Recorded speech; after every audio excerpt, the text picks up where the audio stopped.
சிவாய நம. திருச்சிற்றம்பலம்.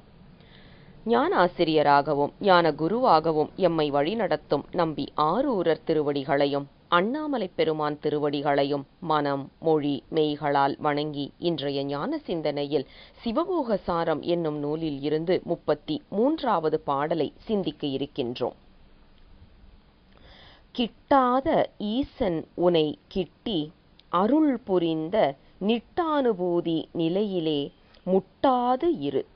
வன்னி சேர்ந்து மாற்றேறிய பொன் போல வரும் இன்ப பூரணமாவை. இன்றைய பாடல், அதாவது இது குருமுதல்வரின் அனுபவம் என்பதை நாம் நினைவில் கொள்ள வேண்டும். இது அவருடைய அனுபவ நிலை.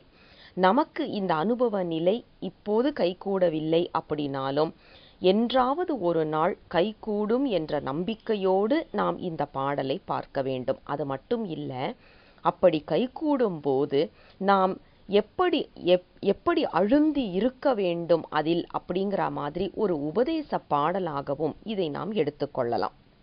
இதில் பாருங்க, கிட்டாத ஈசன் உனை கிட்டி அருள் புரிந்து நிட்டானுபூதி நிலையிலே என்று ஒரு குறிப்பை சொல்கின்றார். அதாவது பெருமானை நாம் நேரடியாக சென்று அடைய முடியுமா அப்படின்னா கண்டிப்பாக முடியாது. அதனாலதான் கிட்டாத ஈசன் என்று சொல்லுகின்றார். அவ்வளவு சுலபத்துல கருவி கரணங்களால் பார்க்க முடியாதவன். இத நாம கடந்த கிட்டத்தட்ட 12 பாடல்கள்ல இந்த குறிப்பை தான் பார்த்திருக்கோம். தனுகரண புவனபோகம் நமக்கு கொடுத்து அருள் செய்திருப்பவன், ஆனால் 36 தத்துவங்கள் கடந்து நிற்பவன் நம் சிவபெருமான் அப்படிங்கிற குறிப்பை இத திரு களிற்றுப்படியார் என்ற நூலில் 4வது பாடலை பார்க்கும்போது இந்த குறிப்பை அப்படியே அழகாக பிரதிபலித்து நமக்கு சொல்லுகின்றார் ஆசிரியர். அதாவது அகலமாயமாய் நின்ற அம்பலத்தெம் கூத்தன் சகலமயம் போல் உலகில் தங்கி நிகழமாம் ஆணவ மூலமலம் அகல ஆண்டான் கான் மாணவக என்னுடனாய் வந்து. அதாவது திரு களிற்றுப்படியார்ல தனது மாணவனுக்கு சொல்லுவது போல ஆசிரியர் இதை சொல்லுகின்றார். என்ன சொல்றாரு அப்படின்னா, சிவபெருமான் திருமேனி கொண்டால்தான் ஆன்மாக்களால் உணர முடியும், ஆன்மாக்களுக்கு முக்தி கொடுக்க முடியும் அப்படின்னு. அதாவது முக்தி நாம் அடைய வேண்டும் என்றால் பெருமான் உருவம் தாங்கி வர வேண்டும். ஆனால் எப்படிப்பட்ட பெருமான் அப்படின்னா, ரூபமே இல்லாதவன், அரூபி என்று சொல்லக்கூடிய உடல் அல்லாதவன், இன்ன தன்மையன், இப்படிப்பட்டவன், இப்படி இருப்பான், இந்த நிறத்துல இருப்பான், இந்த உயரத்துல இருப்பான், ஏதாவது சொல்ல முடியுமான்னா இதை எல்லாத்தையும் கடந்து நிற்பவன் சிவன். அவன் என்ன பண்றான் அப்படின்னா, நமக்காக அகலமாய் இருந்தவன் சகலமாய் வருகின்றான். சகலம் என்று சொல்லியாச்சுன்னா ஒரு உருவம் தாங்கி வருவது. உருவம் தாங்கி வருகின்றான். எப்படிப்பட்ட உருவம் தாங்குகின்றான் அப்படின்னா, அது அந்தந்த உயிர்களின் பக்குவத்திற்கு ஏற்ப. இலிங்க திருமேனி உருவம் தாங்குகின்றான். சில உயிர்கள் மட்டுமே பற்ற முடியும்.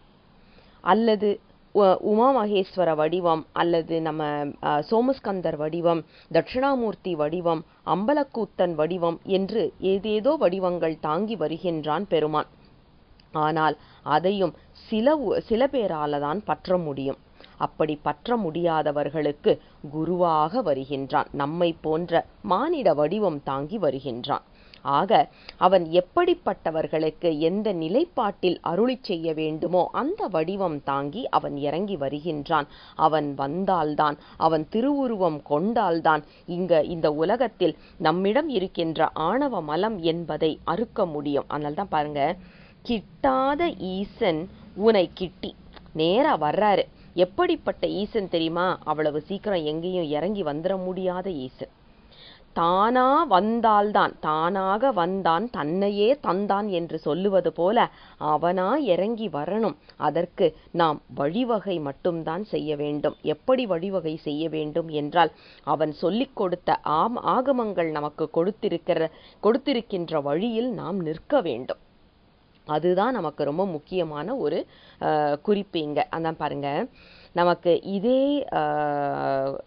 குறிப்பை நமக்கு திரு உந்தியார் என்ற சைவ சித்தாந்த சாத்திர நூல் தான். அதுலேயும் பார்த்தீங்கன்னா, ஏகனுமாகி அநேகனுமானவன் நாதனுமானான் என்று உந்தி பர நம்மையே ஆண்டான் என்று உந்தி பர என்று ஒரு குறிப்பு வரும். அதாவது ஏகனாக இருக்கின்றான், அவனே அநேகனாகவும் இருக்கின்றான், இவனே குருநாதராக வந்து நம்மை ஆண்டான் என்ற ஒரு குறிப்பையும் திரு உந்தியார் திரு களிற்றுப்படியார் என்ற 2 சாத்திர நூல்களில் மிக அழகாக நமக்கு எடுத்துச் சொல்லுவதை பார்க்கின்றோம். அதாவது நம்ம 14 சாத்திர நூல்களில் 3 குறிப்பாக நமக்கு வந்து சாத்திர நூல்களை வந்து பிரிப்பாங்க. அடிப்படை நூல், அதாவது ஆரம்ப நிலையில் படிக்க வேண்டிய நூல், அதற்கு பிறகு ஆராய்ச்சி நூல், அதற்கப்புறம் அனுபவ நூல் என்று சொல்லப்படுவது. திரு உந்தியார் திரு களிற்றுப்படியார் இது எல்லாமே நமக்கு அனுபவ நூல். இதை வந்து ஆராய்ச்சி கூடாது, அவர்களுடைய அனுபவத்தை நமக்கு எடுத்து சொல்லி இருக்கின்ற சாத்திர நூல். ஆனால் இதே நீங்கள் பார்த்தீங்கன்னா சிவஞான போதம், சித்தியார் இது எல்லாமே வந்து ஆராய்ச்சிக்கு உட்பட்டது, அதாவது அறிவுபூர்வமாக அணுக வேண்டியது அப்படிங்கிறதை மறந்துவிடக்கூடாது. ஆக நமக்கு இந்த பாடலை பொறுத்த வரைக்கும் கிட்டாத ஈசன் உனை கிட்டி, அவன் இறங்கி வந்தான், என்ன பண்ணினான் தெரியுமா? அருள் புரிந்தான். அருள் புரிந்தது லேசுப்பட்ட அருள்லாம் இல்லை தெரியுமா? நிட்டானுபூதி நிலையிலே, நிட்ட அனுபூதி நிலையில் என்னை இருத்தினான். அதுதான் அதுல குறிப்பு. நிட்டை கூட வைத்தான் அப்படிங்கிறத வந்து நாம சொல்லக்கூடாது, அதுலேயே அழுந்தி இருக்க வைத்தான். சரி, அந்த நிலையிலேயே முட்டாது இரு, நீ அதுல இருந்து வெளியில வந்துடாம இரு. அதாவது இந்த வாசனாமலம்னு சொல்றாங்கல்ல, அது தாக்கியும் நீ வெளியில் வந்து விடாமல் இருக்க வேண்டும் என்று நமக்கு ஆசிரியர் சொல்லுகின்ற அறிவுரையான பாடல் இந்த பாடல். எப்படிப்பட்ட ஒரு உதாரணத்தை இங்க சொல்றாரு பாருங்க. வன்னி சேர்ந்த மாற்றேறிய பொன், சுட சுடதான் பொன் வந்து மிளிரும். யோசிச்சு பாருங்க, இன்னைக்குள்ள காலகட்டத்தில் ஒரு தங்கம் அப்படி கட்டி கிடந்தது அப்படின்னா, அழுக்கேறி கிடந்ததுன்னா அது தங்கம் என்பதை நாம் உணர மாட்டோம். ஆனால் சுட சுட சுடதான் அது அங்கே மெருகி ஏறும், மிளிர ஆரம்பிக்கும். அதுபோல பெருமான் நம்மை ஒவ்வொன்றாக, அதாவது இப்போ நம்மளை என்ன செய்துட்டு இருக்கிறாரு அப்படின்னா, பெருமான் புடம் போட்டு கொண்டிருக்கின்றார், மறந்துடக்கூடாது. நம்மளுடைய இன்பமாக இருந்தாலும் துன்பமாக இருந்தாலும் அதில் கிடைக்கின்ற அனுபவம் எதற்காக அப்படின்னா, நம்மை கொஞ்சம் கொஞ்சமாக செதுக்கி கொண்டிருக்கின்றார். கொஞ்சம் கொஞ்சமாக நமக்கு அந்த அனுபவ நிலையை கொடுத்து அந்த சிவானுபூதி என்று சொல்லக்கூடிய நிலைக்கு நம்மை எடுத்து செல்லுவதற்கு நம்மை தயார் செய்து கொண்டிருக்கின்றார். ஒன்றும் கிடையாதுங்க. இன்றைய காலகட்டத்துக்கு பாருங்க, நாம் வந்து பூமி என்று சொல்லப்படுகின்ற, அதாவது எர்த் அப்படின்னு சொல்லப்படுகின்ற ஒரு கோளில் இருக்கிறோம்.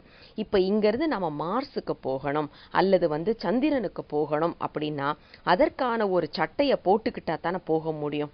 சாதாரணமாக இங்கேருந்து சரி நான் இங்கேருந்து வந்து பக்கத்து ஊருக்கு கிளம்புறேன், இதில் ஃப்ளைட்டில் கிளம்புறேன், இல்லைன்னா இதில் கிளம்புறேன், ட்ரெயினில் போகிறேன், பஸ்ஸில் போகிறேன்ற மாதிரி இங்கேருந்து நான் மார்ஸுக்கு போகிறேன், இங்கேருந்து நான் சந்திரனுக்கு போகிறேன்னு கிளம்ப முடியுமா அப்படின்னா முடியாது. அதற்கு ஏற்ற ஒரு உடையை போட்டுக்கொள்ள வேண்டும். அதற்கு ஏற்ற நம்மை சுற்றி இருக்கும் அனைத்தையும் தயார் செய்ய வேண்டும். அப்படி இந்த உலக பொருளில் இருக்கிற ஒரு இடத்துல இருந்து இன்னொரு இடத்துக்கு நாம ஏன் சந்திரன் வரைக்கும் போகணும்? ஒன்றும் கிடையாது. இப்போ இங்க இருந்து நாம வந்து யூரோப்புக்கு போகணும்னு வைங்க, அங்கே வந்து -20 டிகிரி -30 டிகிரிலாம் சர்வ சாதாரணமாக போகிற ஒரு இடம். அப்போ அதற்கு ஏற்ற ஒரு சட்டையை நாம் தயார் செய்து அதை போட்டுக்கொண்டு தான் நாம் அங்கே போகணும். இப்போது நம்ம ஸ்வீடன், டென்மார்க்லாம் பார்த்தீங்கன்னு வைங்களேன், 6 மாதம் தொடர்ந்து இருட்டு இருக்கும், இருள் தான் தொடர்ந்து. நீங்கள் பகல் இரவுலாம் பார்க்கவே முடியாது. 6 மாதம் தொடர்ந்து பகல், 6 மாதம் தொடர்ந்து இரவு. நாம் அலாம் வச்சு எந்திரிச்சுக்க வேண்டியது தான், அலாம் வச்சுட்டு வேலைக்கு போய்க்க வேண்டிதான், வந்துக்க வேண்டிதான். அர்த்தராத்திரியிலே எழுந்து வேலைக்கு போயிட்டு திரும்பி வர்ற மாதிரி. அதே மாதிரி நீங்கள் வெயில் நேரத்தில் பார்த்தீங்கன்னா, அதாவது 6 மாதமும் அவங்களுக்கு வெயில் தான் இருக்கும். அப்போது அலாமை வச்சுட்டு நீங்கள் தூங்கிக்க வேண்டியது தான், கர்ட்டன்லாம் போட்டுட்டு இருட்டாக்கிக்கிட்டு தூங்கிக்க வேண்டியது தான். இப்படிப்பட்ட ஒரு நம்ம பூமியிலேயே இப்படிப்பட்ட வித்தியாசங்கள் இருப்பதை நாம் பார்க்கின்றோம். அப்படி இருக்கும்போது யோசிச்சு பாருங்க, ஒரு சாதாரண உலகியல்லையே நம்ம இத்தனை தயார் செய்ய வேண்டியது இருக்குன்னா, அருளியல்ல நாம் எத்தனை தயார் செய்யணும் நம்மளை. அப்போ அதைத்தான் இங்கே அந்த பொன்னை வந்து சுட்டு புடம் போட்டு அதை பக்குவப்படுத்துகின்றார் பெருமான் என்பதை மறந்துவிடாமல், என்னை பெருமான் மிளிர வைத்து கொண்டிருக்கின்றார் அப்படிங்கிற நினைப்போடு நாம் பெருமானின் திருவடியை பற்றுவதில் எந்த ஒரு குறைபாடும் இல்லாமல் பற்றும்போது என்ன நிகழும் அப்படின்னா சிவானுபூதி நிகழும். அதனால்தான் நம்பி ஆரூரர் சொல்லுவாரு, பெருமான் எப்படிப்பட்ட அருளை எனக்கு கொடுத்திருக்காரு தெரியுமா? எங்கேனும் இருந்து உன் அடியேன் உனை நினைந்தால் அங்கே வந்து என்னோடும் உடனாகி நின்றவனே. பெருமான் என்ன பண்றானா, நான் எங்க இருந்து நினைச்சாலும், இன்னைக்கு நாம சொல்லுவோம், ஐயோ பூச ரூமை தவிர வேற எங்கேயும் சாமியை நினைக்க கூடாது, என்னமோ சாமி எங்கேயுமே இல்லைங்கிற மாதிரி. இத பாட்டுல பாருங்க, எங்கேனும் இருந்து உன் அடியேன் உனை நினைந்தால், நீ எங்க வேணாலும் போ, எப்படிப்பட்ட இடத்துல வேணாலும் இரு, ஆனா அங்க நின்று நீ பெருமானை நினைத்தால் அங்கே வந்து உன்னோடு பெருமான் இருக்கின்றான் என்ற அந்த உணர்வு நமக்கு வர வேண்டும். அதுதான் அங்கே வந்து என்னோடும் உடனாகி நின்ற அருளி. பெருமான் என்னை பார்த்தான், நான் நினைச்ச உடனே என் பக்கத்துல வந்து நின்னுட்டான்ப்பா. இதுதாங்க பெருமானுடைய கருணை. இன்னைக்கு நமக்கு அது இல்லைன்னு நான் நினைக்கிறோம். இது நம்பிக்கை மட்டும்தான், அல்லது நமக்கு சித்தாந்த ஆசிரியர்களுக்கு மட்டும்தான், தோத்திர ஆசிரியர்களுக்கு மட்டும்தான் அப்படின்னு நாம நினைக்க கூடாது. இந்த அனுபவம் நமக்கும் உண்டு. என்னன்னா, நாம அந்த அளவுக்கு ஆழமாக அவனை நினைப்பதில்லை. ஒண்ணு. ரெண்டாவது, ஆழமாக நினைத்தாலும் அவன் நம் பக்கத்துல வந்துட்டான் அப்படிங்கிறத உணருவதற்கு நாம் ஒருமனப்படுத்தி நிற்கவில்லை. இது ரெண்டும் தான் பிரச்சனை.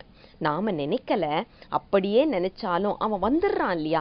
அவன் வந்த உடனே அவன் வந்துட்டாங்கிறத உணர்ற அந்த ஒரு நிலைப்பாட்டினை நாம் இழந்து நிற்கின்றோம். அதை கொண்டு வருவதற்குத்தான் நமக்கு ஐந்தெழுத்தும் சிவபூசையும் திருமுறைகளும் உதவி செய்கின்றது. இப்ப திருமுறைகள் படிக்க படிக்க நமக்கு என்ன கிடைக்குது அப்படின்னா, மனம் ஒருநிலைப்படும், லயிக்கும். அப்போ பெருமான் பக்கத்துல வருவதை உணர வைக்கும். அதனாலதான் நாம நிறைய நாள் இப்பவே நம்ம பார்த்திருப்போம், சில ஒரு வழியா நம்ம போயிட்டே இருந்திருப்போம், அங்க ஒரு சிவன் கோயில் இருக்கிறதே தெரிஞ்சிருக்காது. ஆனா இப்போ அட இங்க இப்படி ஒரு சிவன் கோயில் இருந்ததா, இவ்வளவு நாள் தெரியாதே அப்படின்னு நம்மளை நினைக்க வச்சிருக்கிற சூழ்நிலைகள் எத்தனை பார்த்திருக்கிறோம். அப்ப பெருமான் அங்கேயே தான் இருக்கின்றான், அவனுட்ட எந்த மாற்றமும் இல்லை, நாம தான் மாறிக்கிட்டு இருக்கிறோம். ஆனா அவன் அங்க இருக்கிறாங்கிறத உணர்வதற்கு நம்மை நாம் தயார் செய்து கொள்ள வேண்டும். இதுதான் இன்றைய பாடலுடைய மிக முக்கியமான ஒரு குறிப்பு.